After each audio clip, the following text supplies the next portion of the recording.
All right, so the last couple of weeks we've been showing you the magic of stained glass, which is this pattern from Karen Montgomery using her Scrap Crazy 8 templates. I love these templates. There are so much that you can do with them. There's many reasons why I like these templates. The tips are cut off for you so the seams nestle perfectly well together. No two blocks look exactly the same because of how great they are. So just to refresh, you're going to take your templates, you're going to take your fabrics. You can use this with a 10-inch square, or if you have purchased the kit from us, you have 1/3 of a yard. So start out with just maybe 8 of those fabrics, because there's 24 in your kit, and start cutting your blocks that look like this. You want to mix your prints. This is all I have left over because I did them all up because I have several projects that I'm doing out of this. But vary your prints in your blocks. Then you're going to follow the order of the pattern and how to put them together. So these two go together, these two go together. You're going to put the gold on next. You're going to put the gold on next. Remember to leave your gold lame in the package and just pull out what you need as a time, or it's going to spring apart on you and be a mess. Once you have that done, this gets sewn to that. Press your seams, put your gold on. Then this gets sewn to that. So you end up with blocks that look like this. So when you've got all of those done, you're going to lay your blocks out in whatever random order that you want. It doesn't matter if this one is like this, or, well, you really don't want that because you don't want two together. I don't like this because I don't like the two darks together. So maybe like that. But each one of your blocks are going to be different, so you Yes. should be able to move them around and get them into an assembly that, yes. that looks good to you. So Absolutely. So if you're going to be doing the placemats, you only need 2 blocks for the placemats plus the border print. I did not do the placemats. I just did the runner. So in her pattern, all she calls for her runner is 4 of these, and then you add your border. Well, that's not big enough for us here at the shop. We like double rows, and I showed Karen this last year, and she loved it. So we did double rows. So anyway, you're going to mix and match. I did 4 crossed and 2 deep. So once you have that done, I want to show you the next step. So I'm going to show you first the fall one. So this is what I got when I got done. This is our runner, and I simply did not have time to finish putting the binding on, so you can just enjoy my holiday clips. So once you have all of these done, you have to cover your seams. Now you don't have to, but it doesn't look finished. So I did seam this way, I did the gold this way, and I did the gold this way. and you did that before you put the borders on, correct? Yes, I did all the lame before I put the borders on. And I did the short sides first. It wouldn't matter which direction you want to do. Whatever you're more comfortable doing. I did decide to press my seams open and not to just one side because it was too bulky here. So these seams are pressed open underneath. So so in her pattern, on some of them, she has you not doing that. This is really hard to see. She has you clipping here and pressing to one side so that the seams are very, very flat. I found on these big ones, when I went to put the batting on too, that it was much easier to have the seam pressed open. I got a flatter look. That will be up to you. You don't have to do that. So then you have to find your border. So it took us a couple of days to determine which border. I usually go with a dark border, but there wasn't a lot of dark fabric left, and I wanted to leave it for the customers because we keep running out. So I chose the green pumpkins, and I really like it. It gives it a fresh, brighter look than a dark border would, but it's also very classy. It's very fresh looking. That'll look great on on a darker Yes. solid wood table. It would be beautiful. And I really like this fabric. So I also then did just the self-binding. So you need 1.5 yards if you don't want to piece your backing. So you need 1.5 yards length if you don't want to piece your backing. If you want to piece your backing, it's on the pattern how much you'll need. You don't need as much. I ended up having to piece the backing on this one simply because I was using a piece of leftover that I had in my huge supply at home. So the thing of it is, here's where you're going to get a little twist. Do I sew the gold down now, or do I sew the gold down once I have the battings and the backing layered? The question is, why would we want to do that? Is because you still have to quilt this to your backing. This is too big a span not to quilt. Well, this is a lot of quilting if you're going to stitch in the ditch around all that gold. So what I did was on this one, I had actually already sewn the gold down. So I sewed again alongside, and you can't even see it because the threads blended in so well. I sewed right alongside here. Well, you can see right in here. So I just stitched in the ditch on the long and this one at the intersections. Then I went back and I did all of these. And I also stitched in a ditch around the border. I think that is enough. You can kind of see the stitching lines on the back. Does it show up at all, Gabe? Mm-hmm. So I just did that much. If you want to do all of them, my blessings are with you.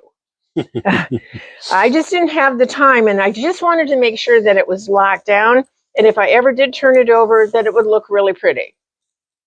So then you're going to put your binding on. So this is the one with a border, and you can see how wide it is. So last week I showed you the Christmas one. So this is the, let's move this one away. So this one is the Christmas one with no border. And look how pretty that is. It really didn't need a border. It just has the binding on. Okay, so let's talk a little bit about the technique, because all of you are saying, but how do I press the lame to the batting, to the backing? So when I did this one, and I'm going to show you why I did this one. We're going to back up and talk about batting. Where's one that's a little puckered? Well, these aren't puckered. So on some of my blocks, let's put this off to the side. On some of my blocks, I had a little puckering in here. And you can see these aren't laying perfectly flat. They're a little full in there. So Karen Montgomery likes the fusible fleece batting. So that's what I used on this. I used the fusible fleece because that's going to fuse any of that extra fullness to your batting. And it did. But how are you going to fuse all that lame to your batting? Muslin or a scrap of cotton fabric. When you layer all your pieces, lay this on top, and you can press right over this. And as you can see, it didn't hurt the lame. It didn't fuse. It didn't do anything to the lame at all. But I had the protection between the iron and the actual lame and the fabric. So I heat set this really, really good. Well, the fusible fleece is only fusible on one side. So when you put your backing on, how do you put your backing on? So I put my backing on, made sure that it was all in place, and I gave it a bit of an iron. Now it's upside down, so it's not going to hurt the lame. Then I used the 505 basting spray. It has been my best friend for 30 years. And what do I do? So, because someone said, well, you've got all the overspray. So all I do is lift up a corner, I spray like this, smooth it down, and I go across the whole thing. I do little sections, smooth it down. till I'm done. I turn it around, lift up a corner, I spray right in there. So I have hardly any overspray because I hate that stuff on my cutting table or on my wool mats. So I actually I'll use it right on my quilting frame. Yes. And what I do is I take an old cardboard box. Everybody probably has one laying around. Sure. And you take the corners and you bend the corners up and you can just hold on to it and you can spray against the box. All of the overspray goes to the cardboard. Yes. Just remember, when you're spraying the 505, you're just putting a light, very, very light coat. You are not painting with the 505. No. You don't need to sit there and hold it for 30 seconds and put that much on. We get people coming in and saying, the 505 sticking to my needles. If you're painting with it, it's going to stick. I don't care what you do. No. You put that much on, you're going to get, it doesn't matter. It's going to stick. You just need to put a very, very light squirt, squirt, squirt, squirt. You're not doing. So it's like putting Pam on your frying pan. That's how I used to teach this when I worked for CS Sewing. It's a light coating on your pan. That's all you need. You don't want to taste it. So, and you can lift it up and reposition it. Oh, I like that. You just want to, you want to taste it. Yeah. You just need the coating. And it is repositionable at least a couple of times. So if I ended up with a wrinkle, I would lift it up and just gently smooth it down. Now I'm smoothing it down. I'm not stretching it down. You don't want to stretch any of your fabrics. Just smooth it down. It does not gum up my needle. So, and then when it's ready, you just go ahead and quilt it. So this one, I had the Fusible bat. Does he have to go out? That's her. Okay. So this one, this was really fun. I thought I had plenty of Fusible fleece at home last night. I did not have, but enough to do this. So this was a scrap piece of very thin batting, and I think it's one of Gabe's Airlight battings. That was a piece of scrap that he had downstairs, and I just went and grabbed. Yeah, that would be the Airlight. So I had this or Airlight the bamboo. Or the bamboo, but it was very thin, and you can see it just gives it enough. It just gives it enough body without being so thick. And again, I 505'd the whole thing. A word of warning when you're using your Fusible fleece. If it is extending beyond your quilt top, you'll iron your muslin to it if you're not careful. So I have patches on here now that I'm not going to be able to use this again because as I was ironing away, I had it out here and I'm ironing and then all of a sudden I go to lift this up to move it and it's stuck to the batting. So, which is probably a good thing because had the piece not been there, you would have stuck the Fusible to your iron. Yes. Oh. Very good, Gabe. It saved my butt last night. It saved my butt. So anyway, this was just a scrap. I like to practice my free motion quilting on old muslin, and so I just have a piece of this always hanging around. I love using this as a pressing cloth. So we got a question about using double-sided Fusible fleece. Why not do that? Okay, you can do that. There is no reason why you can't do that. It would probably work very well for you, but just remember that you're going to have to do all your layers at one time, or you have to use a Teflon pressing sheet because the heat will go through your batting onto whatever surface you're ironing on.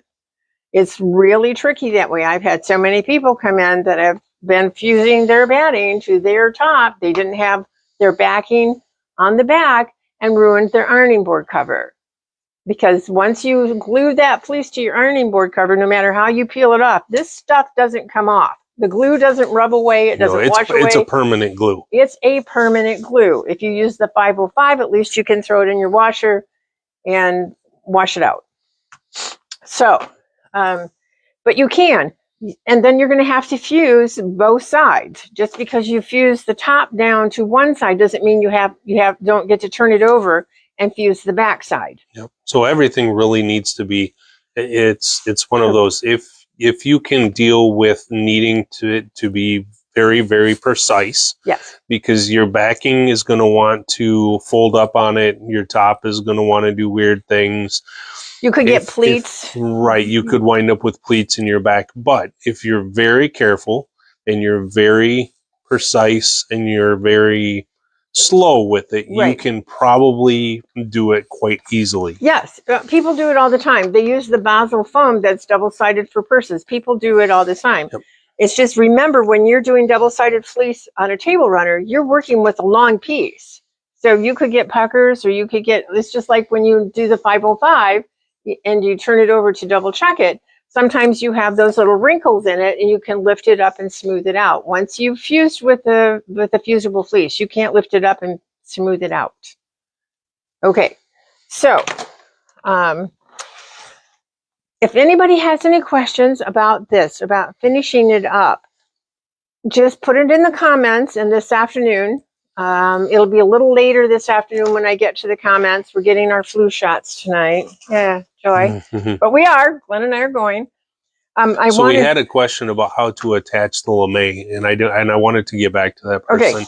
The last two videos we did, so last Saturday and the Saturday before, are the first two steps in making the stained glass set, and actually explains how to put the lame on.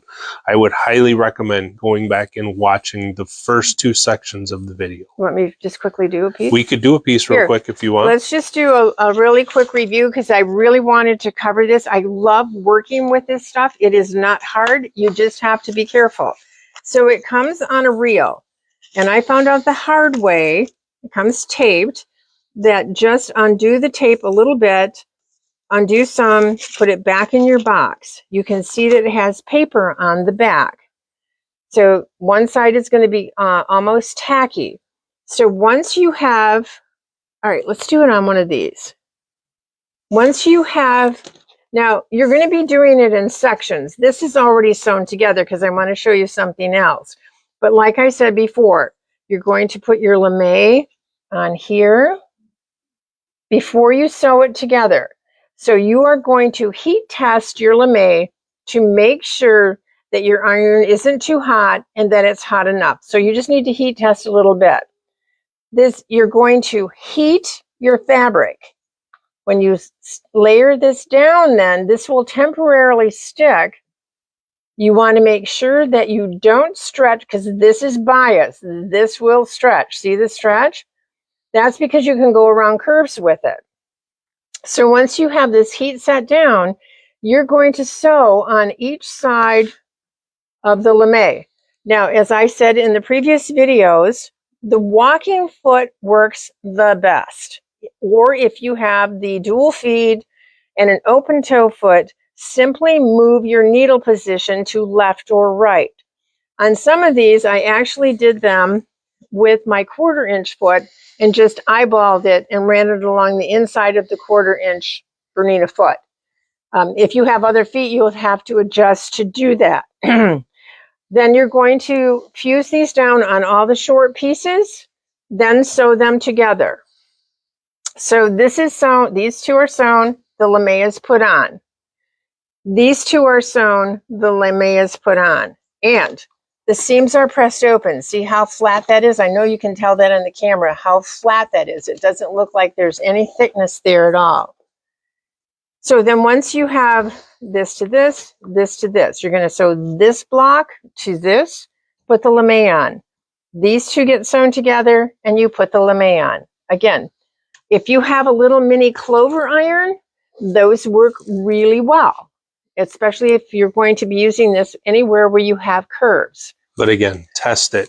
You have to test the irons. Mm-hmm. The clover iron, believe it or not, that little bitty, little tiny head gets super hot and it will just crinkle it right up. It actually turns it brittle.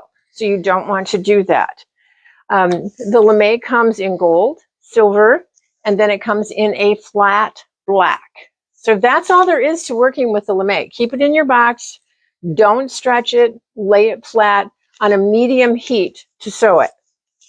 I wanted to show you really quick. There are a lot of people out there that don't like working with metallic. They like the flatter, less glitzy stuff.